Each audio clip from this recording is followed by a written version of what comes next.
বিসমিল্লাহির রহমানির রহিম। আজকে আমি আলোচনা করব সেন্টেন্স নিয়ে। সেন্টেন্স কাকে বলে, সেন্টেন্স কত প্রকার ও কি কি। চলুন শুরু করা যাক। সেন্টেন্স সেন্টেন্স মানে হচ্ছে বাক্য। বাক্য কাকে বলে সেই সংজ্ঞাটা এখন আমরা জানব, যে একাধিক ওয়ার্ড পাশাপাশি বসে মনের ভাব সম্পূর্ণভাবে প্রকাশ করলে তাকে সেন্টেন্স বলে। অর্থাৎ কয়েকটি ওয়ার্ড যখন মিলিত হয়ে বক্তার সম্পূর্ণরূপে মনের ভাব প্রকাশ করে তখন তাকে সেন্টেন্স বলে। আমরা জানি সেন্টেন্স 5 প্রকার। একটা হচ্ছে অ্যাসার্টিভ সেন্টেন্স, যা বিবৃতি বা বর্ণনামূলক বাক্য। আরেকটি হচ্ছে ইন্টারোগেটিভ সেন্টেন্স, প্রশ্নবোধক বাক্য। ইম্পারেটিভ সেন্টেন্স, আদেশ অনুরোধ উপদেশমূলক বাক্য। অবস্ট্রাকটিভ সেন্টেন্স, ইচ্ছা বা প্রার্থনামূলক বাক্য। এক্সক্লামেটরি সেন্টেন্স, আবেগসূচক বাক্য। তাহলে আমরা জানতে পারলাম সেন্টেন্স কত প্রকার ও কী কী। সেন্টেন্স 5 প্রকার। অর্থগত দিক থেকে সেন্টেন্স মূলত 5 প্রকার। কী কী? Assertive sentence, interrogative sentence, imperative sentence, obstructive sentence, exclamatory sentence. আসুন জেনে নেওয়া যাক অ্যাসার্টিভ সেন্টেন্স সম্পর্কে।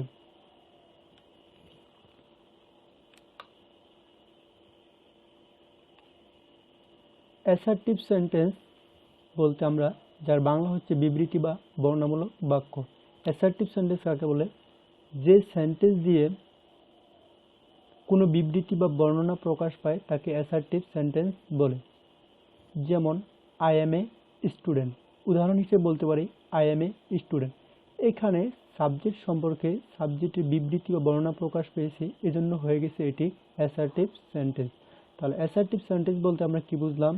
যে সেন্টেন্স দিয়ে কোনো বিবৃতি বা বর্ণনা প্রকাশ পায় তাকে অ্যাসার্টিভ সেন্টেন্স বলে। অর্থাৎ কোনো কিছু সম্পর্কে যদি বিবৃতি বা বর্ণনা প্রকাশ পায় তাকে বলা হচ্ছে অ্যাসার্টিভ সেন্টেন্স। আরেকটা উদাহরণ দিয়ে আমরা জানতে পারবো। আরেকটা উদাহরণ হচ্ছে my father is a teacher, আমার বাবা একজন শিক্ষক। এই সেন্টেন্সটিতে আমরা দেখতে পাচ্ছি যে আমার বাবা সম্পর্কে একটু বর্ণনা করা হয়েছে। সো এটি হচ্ছে অ্যাসার্টিভ সেন্টেন্স। অ্যাসার্টিভ সেন্টেন্সকে দুটি ভাগে ভাগ করা যায়। একটি হচ্ছে অ্যাফার্মেটিভ সেন্টেন্স, যার বাংলা হচ্ছে হাবোধক বাক্য। আরেকটি হচ্ছে নেগেটিভ সেন্টেন্স, যার বাংলা হচ্ছে নাবোধক বাক্য। তাহলে অ্যাসার্টিভ সেন্টেন্সকে আবার বলছি, অ্যাসার্টিভ সেন্টেন্সকে দুই ভাগে ভাগ করা যায়। একটি হচ্ছে অ্যাফার্মেটিভ সেন্টেন্স, হাবোধক বাক্য। আরেকটি হচ্ছে নেগেটিভ সেন্টেন্স, নাবোধক বাক্য। এখন আমরা জানব অ্যাফার্মেটিভ সেন্টেন্স সম্পর্কে।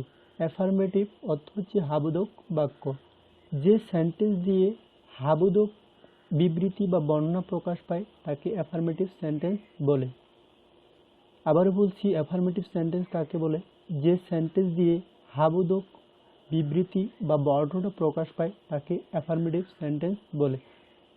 যেমন আই ডু দ্য ওয়ার্ক, আমি কাজ করি। এখানে সাবজেক্ট সম্পর্কে কোনো নেতিবাচক অর্থাৎ বা নেগেটিভ কোনো কথা বলা হয়নি, এখানে পজিটিভ অর্থাৎ হাবোধক বলা হয়েছে, যে কারণে এটি হচ্ছে অ্যাফার্মেটিভ সেন্টেন্স।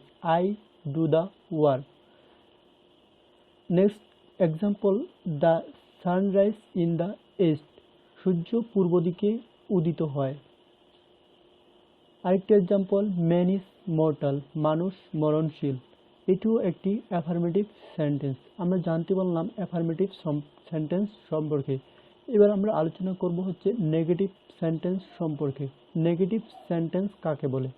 নেগেটিভ সেন্টেন্স মানে হচ্ছে নাবোধক বাক্য।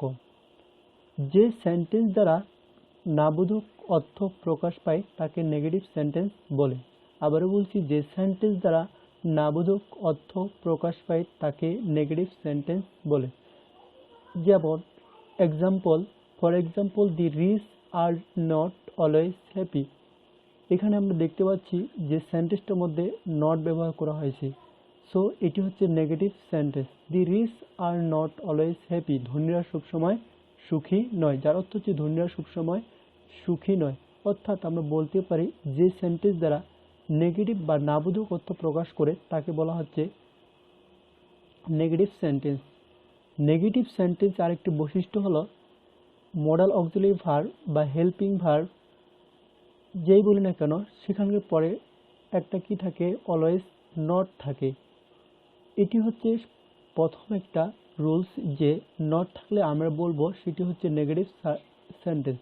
আরেকটি এক্সাম্পল দেখে নেওয়া যাক, he does not learn English. এখানেও দেখা যাচ্ছে যদি ডু নট, সাবজেক্টের উপর do not, does not, am not, is not, are not, was not, were not ইত্যাদি থাকে বা ক্যান নট, কুড নট থাকে, তাহলে আমরা বুঝবো সেটি হচ্ছে নেগেটিভ সেন্টেন্স। যেহেতু এখানে নট আছে অতএব এটা হচ্ছে নেগেটিভ সেন্টেন্স। এবার আসছি ইন্টারোগেটিভ সেন্টেন্স সম্পর্কে। ইন্টারোগেটিভ সেন্টেন্স কাকে বলে এবং সে বিষয়ে এখন আমরা জানব। ইন্টারোগেটিভ সেন্টেন্স যার অর্থ হচ্ছে প্রশ্নবোধক বাক্য। আমরা সাধারণত সচরাচর প্রশ্ন করে থাকি, আর এরকম প্রশ্নবোধক বাক্যগুলি হচ্ছে interrogative sentence.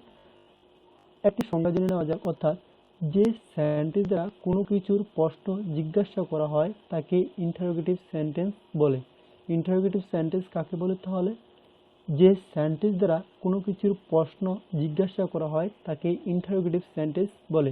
For example, where do you live? তুমি কোথায় বাস করো? Next, how old are you? তোমার বয়স কত? What is your name? তোমার নাম কি? Are you student? তুমি কি ছাত্র? Is he learning English? সে কি ইংরেজি শিখতেছে? আসলে আমরা একটা জিনিস কমন দেখতে পাই, সেটা হচ্ছে প্রত্যেকটা সেন্টেন্সের পরে ইন্টারোগেটিভ সেন্টেন্সের শেষে একটি কি থাকে, প্রশ্নবোধক চিহ্ন বা কোশ্চিন মার্ক যেটাই বলি না কেন, অবশ্যই একটি কি থাকবে, প্রশ্নবোধক বাক্যে একটি কোশ্চিন মার্ক থাকবে। যদি কোশ্চিন মার্ক থাকে তাহলে সেটি হচ্ছে ইন্টারোগেটিভ সেন্টেন্স। ইন্টারোগেটিভ সেন্টেন্স আমি লিখে দিচ্ছি নোট, ইন্টারোগেটিভ সেন্টেন্সের শেষে সবসময় প্রশ্নবোধক চিহ্ন বসবে। Next, imperative sentence. এবার আসি ইম্পারেটিভ সেন্টেন্স, আদেশ বা অনুরোধ বা উপদেশমূলক বাক্য। আসলে ইম্পারেটিভ সেন্টেন্স কাকে বলে সে বিষয়ে জানব। যে সেন্টেন্স দিয়ে আদেশ, নিষেধ, উপদেশ, অনুরোধ, প্রস্তাব ইত্যাদি বোঝায় তাকে ইম্পারেটিভ সেন্টেন্স বলে। আবারও বলছি, যে সেন্টেন্স দিয়ে আদেশ, নিষেধ, উপদেশ, অনুরোধ, প্রস্তাব ইত্যাদি বোঝায় তাকে ইম্পারেটিভ সেন্টেন্স বলে। যেমন ডু দ্য ওয়ার্ক, কাজটি করো, গো দেয়ার, সেখানে যাও, listen to what I say, আমি যা বলি তা শোনো, please give me a glass of water, দয়া করে আমাকে এক গ্লাস পানি দাও।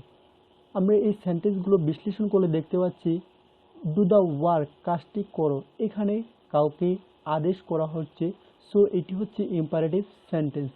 গো দেয়ার, সেখানে যাও, এটাও আদেশ করা হচ্ছে, অতএব এটা হচ্ছে একটি imperative sentence.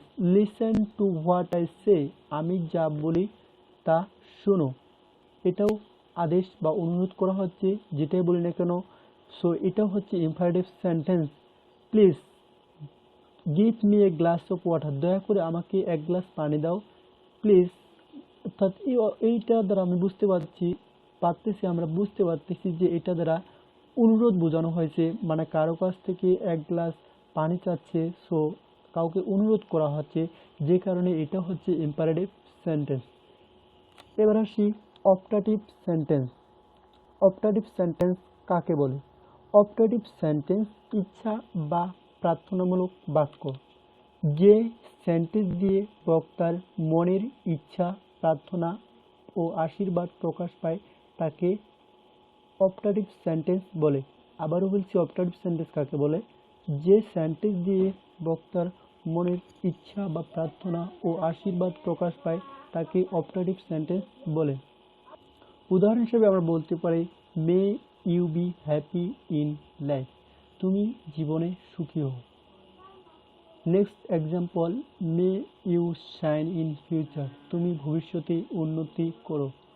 3 number, may you live long, তুমি দীর্ঘজীবী হও। May you pass in the exam, তুমি পরীক্ষায় পাস করো। প্রত্যেকটা সেন্টেন্সের শুরুতে আমরা দেখতে পাচ্ছি মে দিয়ে শুরু হয়েছে, অর্থাৎ অ্যাপ্টারটিভ সেন্টেন্স বেশিরভাগ ক্ষেত্রেই মে দিয়ে শুরু হয়, শেষ হয় ফুল স্টপ দিয়ে। সো অপারেটিভ সেন্টেন্স বলতে আমরা কি বুঝলাম, যে সেন্টেন্স দিয়ে বক্তার মনের ইচ্ছা, প্রার্থনা বা আশীর্বাদ প্রকাশ পায় তাকে অপারেটিভ সেন্টেন্স বলে। এবার আসছি নেক্সট, এক্সক্লামেটরি সেন্টেন্স।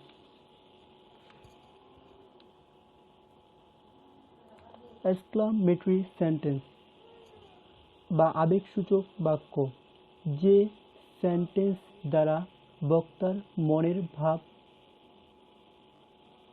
যে সেন্টেন্স দ্বারা বক্তার মনের আবেগ, সুখ, দুঃখ, রাগ, বিস্ময় ইত্যাদি প্রকাশ পায় তাকে এক্সক্লামেটরি সেন্টেন্স বলে। এক্সক্লামেটরি সেন্টেন্সের শেষে সবসময় এক্সক্লামেশন মার্ক থাকবে, যেমন how foolish the man is, লোকটি কতই না বোকা। হাউ ফানি ইট ইজ, কি মজার। What is a good idea, কি সুন্দর ধারণা। ফাই ইউ আর লায়ার, সি তুমি মিথ্যাবাদী। আমরা একটা জিনিস এখানে খেয়াল করলে দেখতে পাচ্ছি যে এখানে সর্বশেষে এক্সক্লামেশন মার্ক থাকছে, এক্সক্লামেটরি সেন্টেন্সের সর্বশেষে এক্সক্লামেশন মার্ক আছে। সো এক্ষেত্রে আমরা বুঝতে পারতেছি এটা হচ্ছে এক্সক্লামেটরি সেন্টেন্স। যে সেন্টেন্সের শেষে এক্সক্লামেশন মার্ক থাকবে সেটি হচ্ছে এক্সক্লামেটরি সেন্টেন্স। আশা করি তোমরা সবাই সেন্টেন্স সম্পর্কে ভালোভাবে বুঝতে পেরেছো। আগামী নেক্সট ক্লাসে আমি আবারও কোনো বিষয় বা কোনো টপিক নিয়ে আবারও আলোচনা করব। সো আজকের মতোই এ পর্যন্ত, সবাইকে ধন্যবাদ।